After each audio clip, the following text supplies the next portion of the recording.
So in this video I'll be first showing my castle layouts.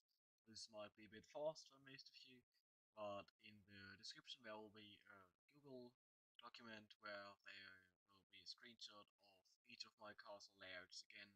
And in the second half of the video I will looking at the mathematics of when base food production build item becomes better than food production build items on any given granary, and the mathematics behind it, and then there will be a list about that, and you will get to know more about that in the second half of the video. So this is my main castle here, as you can see, simply based on the fact that it has an estate in here and other main castle specific buildings. And now let's move on to my outposts.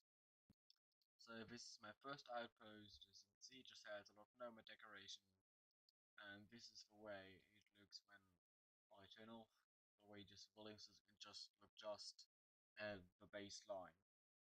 So my other two outposts, they don't look exactly like this. I just have the granaries in different spots. So next up, let's move to my castle in the Winter Glaciers. So now, this is my castle in Winter Glaciers, or as most people just call it, ice. And this is where it looks with the decorations, etc.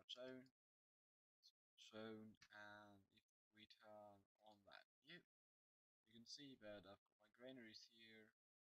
Not that bad, but although I think I'll be swapping those ones to those places just because my burning sands have the same look, and then they at least have the same look compared to each other. And now let's move on to my castle in Burning Sands. And if you wonder how I'm doing this, I just went on Chrome and then I zoomed out to 25% instead of 100%.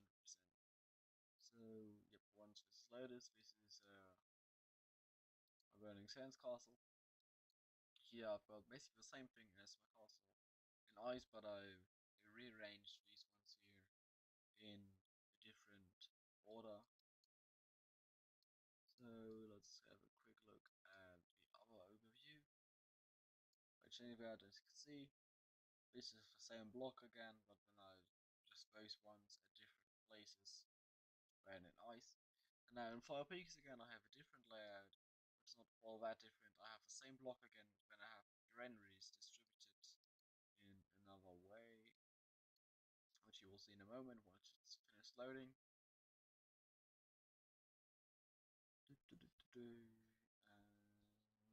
it finished loading. So I've got the same block here again, but instead of having it on the left, I have it on the right side, and then I have the granaries distributed in a slightly different way. And now with that, you can just check here, and as you can see, it's exactly the same block again, but here I have these buildings in another block there and not spread out like my other layouts. And then I have the granaries also slightly different. And now let's get into the mathematics. So as you can see, obviously, on this granary, the level 8 base food production build item ends up giving you more total food production than the level 10 food production build item. But now what I want to get into now is why that is the case, and what numbers you need to make a base food production build item better on a food production build item on certain granaries in the different kingdoms. For this, however, I will be using the mathematics that are based on my castle layouts that you saw earlier. So if you have different ones, those might vary a little bit. So this is the food production formula for the total food production bonus, which is like the 2004% in the case that we are looking at. So as you can see, it's got all the different bonuses, and because when changing layout and amount of granaries, the only thing that changes is your public order.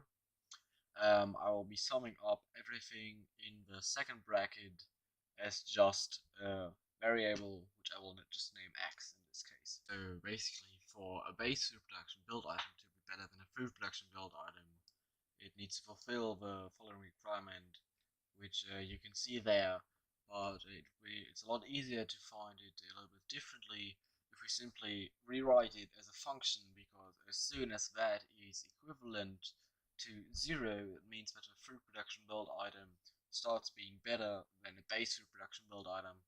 So I just finished running the numbers and these are the results.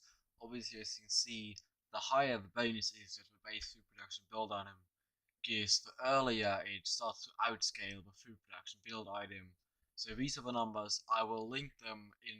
I will link a spreadsheet in which I did the math down in the description below as well.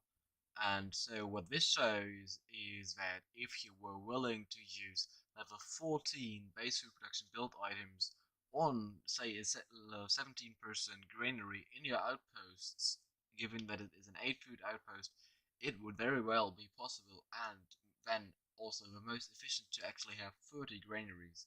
However, I think the time until we get there where we are actually able to sort of like afford to use level 14 basic production build items on something as low as level 17, not level 17, it's a 17% productivity granary, is still quite a bit away.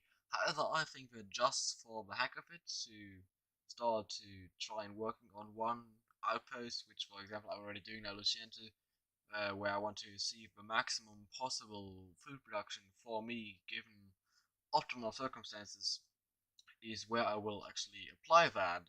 So I will then actually be having 30 granaries. Obviously that will mean a slight layout change, and I will most definitely add a master builders to fill at one spot that would otherwise be empty, and I would have to come with like a deco vote or however it's called. And the master builder will give me the general advantage of the master builder and also the public order, obviously, which is better than the deco vote or any other decoration that I can get in that size that I do not have yet in that outpost that is a decoration that I could use multiple times. So now we can obviously use these numbers to determine how many granaries would be optimal for oneself in any given castle. For example, I will be looking at my outpost Luciente, which has productivity of 1177%. So now if I look at these and I know that I'm willing to use all the way down to level 9 basic production build items on my granaries below 100% because I already got level 9 basic production build items on all my 100% granaries. Then I can obviously see that for me it would be best to go down to 31% and then start using the food production build items. And given with this, I think that my outpost, since it's a pretty good outpost, but I don't have the appeal of tonnage, which a lot of other players at my level will have. So I think the general rule for a good player in outpost would then be to have 27 granaries.